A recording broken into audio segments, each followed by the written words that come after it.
하나님께 감사하고라는 제목으로 말씀 전할 때에 많은 은혜 받으시기 바랍니다. 오늘의 핵심 주제는 순종은 감사로 끝난다. 순종은 감사로 끝난다입니다. 오늘 말씀은 크고 두려운 바다에서 구원을 받았다는 구절로 시작이 됩니다. 우리가 구조된 후에 육지에 무사히 오른 우리 이렇게 말하면서 우리라는 이 276명의 그 배에 탄 사람들이 모두 구조를 받았다는 것을 우리가 알 수 있습니다. 하나님의 말씀대로 된 것이죠. 약속대로 배는 파손했지만 사람은 모두 사는 구원을 얻었다는 것을 오늘 말씀에서 나오고 있습니다.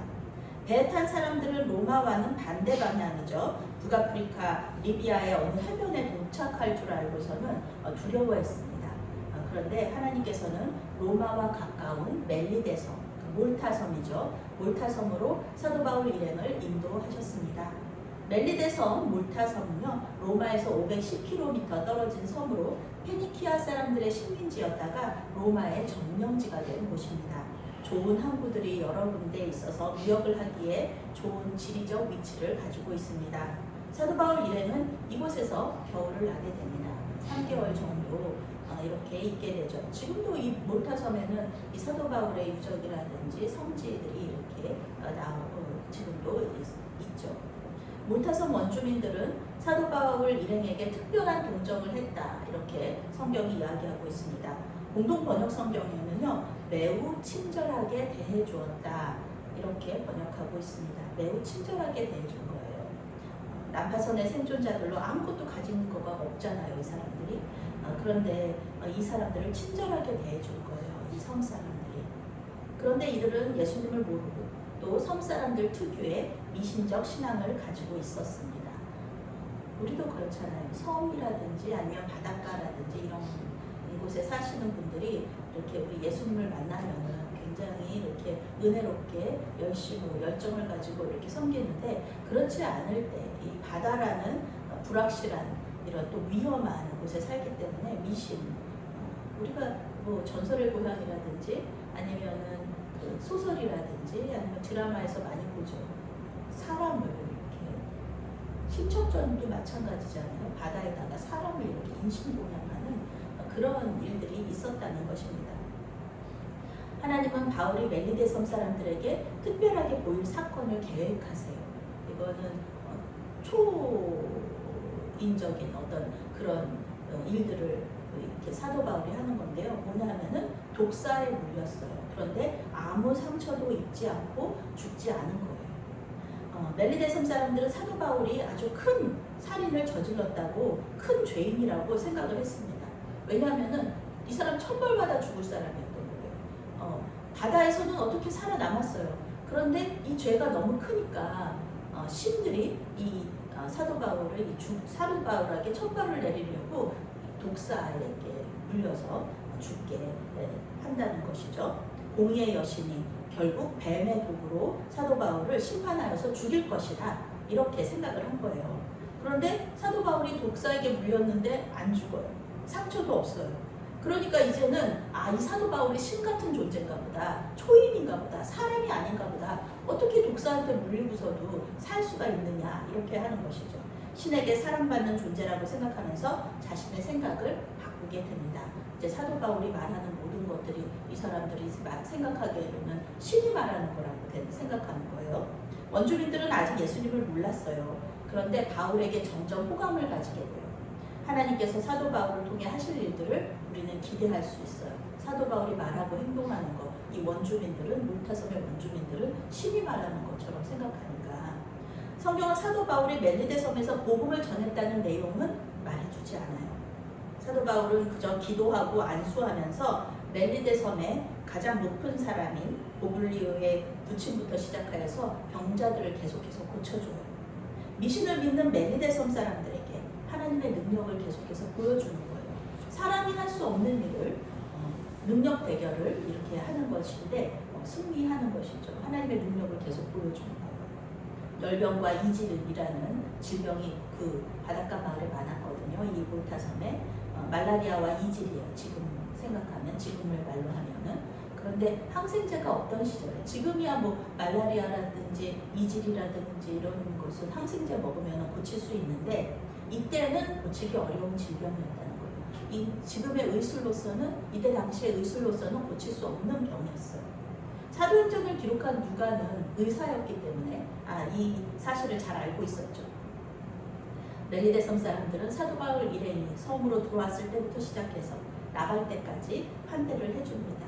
하나님의 은혜예요. 멜리데 섬에서 3개월 동안 겨울을 지낸 후에는 다시 로마로 출발합니다. 이제부터는 굉장히 형통합니다. 사도 바울 일행이 형통하게 로마로 들어가게 돼요. 함께 겨울을 났던 알렉산드리아 배를 타고요. 수라구사, 레기온을 거쳐서 보디올에 도착합니다. 남풍이 제때 불어줘요. 이때부터는 바람이 좋아요. 수월하게 도착합니다. 수라구사는 시칠리아 섬에 있는 항구 도시입니다. 우리 권사님 이탈리아 가보셨을 텐데요. 그 항구 도시 그 레기온이라는 곳은 이제 이탈리아가 장화처럼 생겼잖아요. 장화 모양인데 요 발끝 부분 여기가 바로 레기온이라는 항구 도시입니다. 이제 뭐 거의 뭐 이탈리아 반도에 도착했으니까 로마까지 금방이죠. 이제 로마로의 긴 여정이 끝나가고 있습니다. 이제 240km 정도 떨어진 곳에 도착을 한 거예요. 시작이 반이라고 용기를 내어서 이렇게 시작했더니 벌써 끝이 왔습니다. 순탄한 항해였습니다. 로마 성도들이 영접했습니다. 그리고 감옥이 아닌 가택에서의 연금이 있었습니다. 하나님은 로마에서의 순탄하게 사역을 시작할 수 있도록 격려와 환경을 이렇게 세팅을 해 놓으셨어요. 사도 바울이 가는 곳마다 하나님의 격려와 칭찬의 선물이 기다리고 있는 거예요. 아브라함이 우리가 창세기에서 봤을 때도 아브라함이 가나안 땅에 도착해서 예배했을 때 하나님께서 칭찬해 주시잖아요. 잘했다, 잘 왔다 이렇게 환영해 주시고 격려해 주시잖아요. 마찬가지입니다. 보디올에는 기독교 교회 공동체가 세워져 있어서요. 7일 동안 교제를 나눴습니다. 한 번도 방문한 적이 없는 곳에서 환대를 받는다면 얼마나 큰 기쁨입니까? 또한 보디올 교회 공동체 사람들도 사도 바울이 여기까지 오면서 겪었던 일들을 간증으로 들었을 때 얼마나 큰 기쁨과 또 은혜와 격려를 받았을까요? 그렇잖아요. 우리도 그 하나님께 순종하면서 어려운 일을 겪었는데 이렇게 그 결과가 형통함이고 또 그 감사일 때 우리는 그 이야기 듣는 거 좋아하잖아요.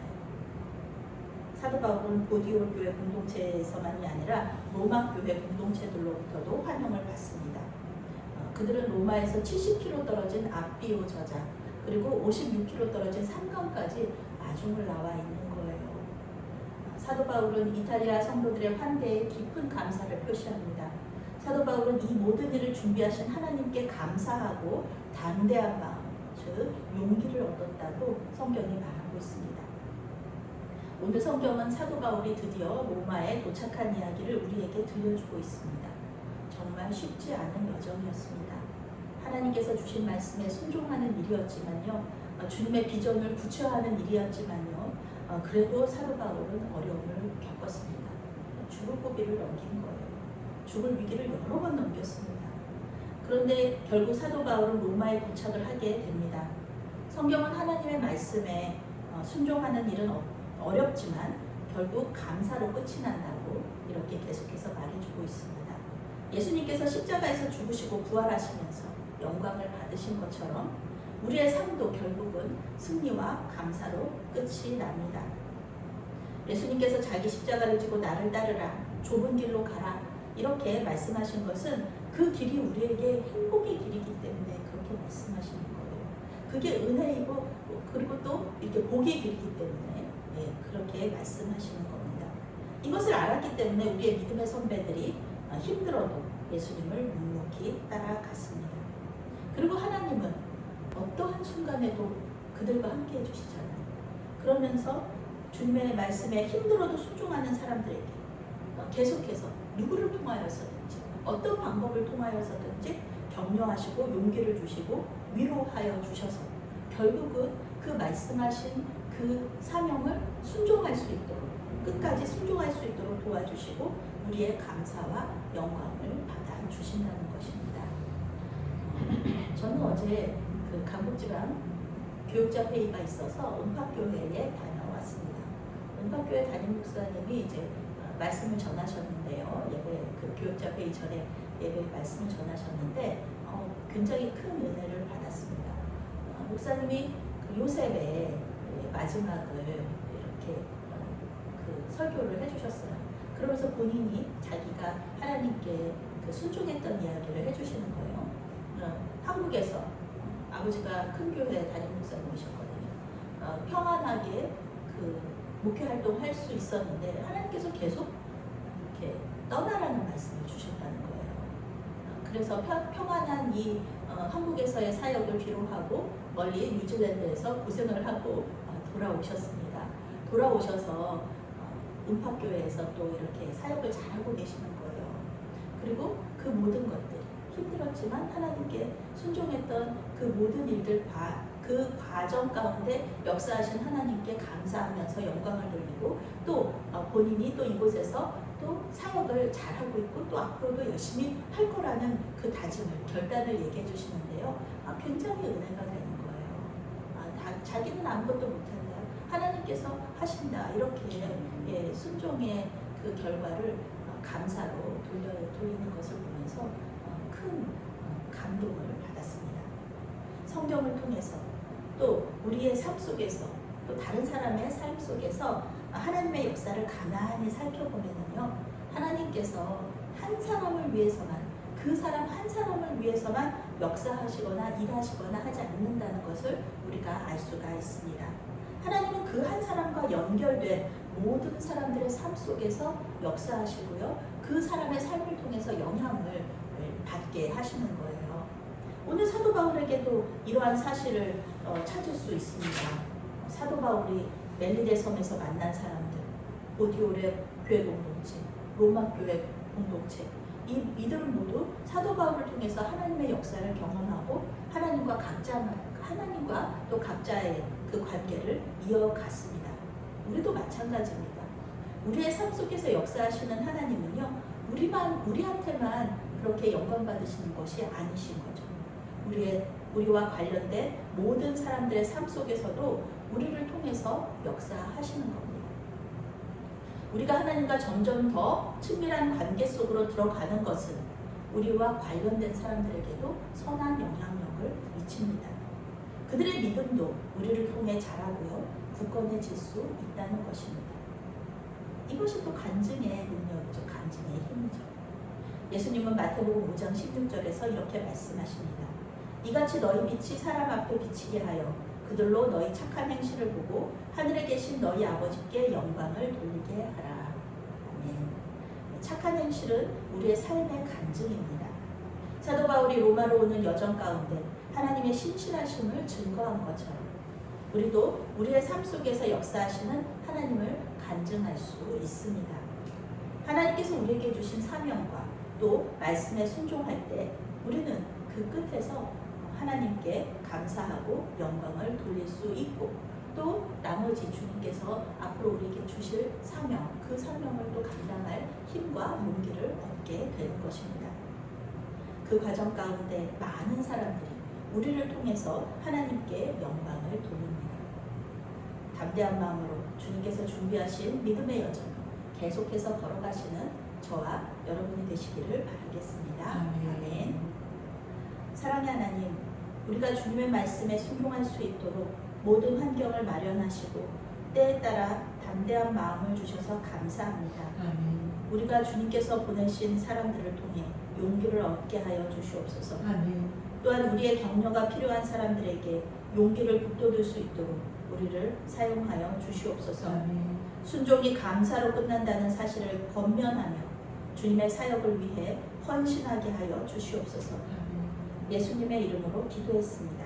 아멘. 아멘.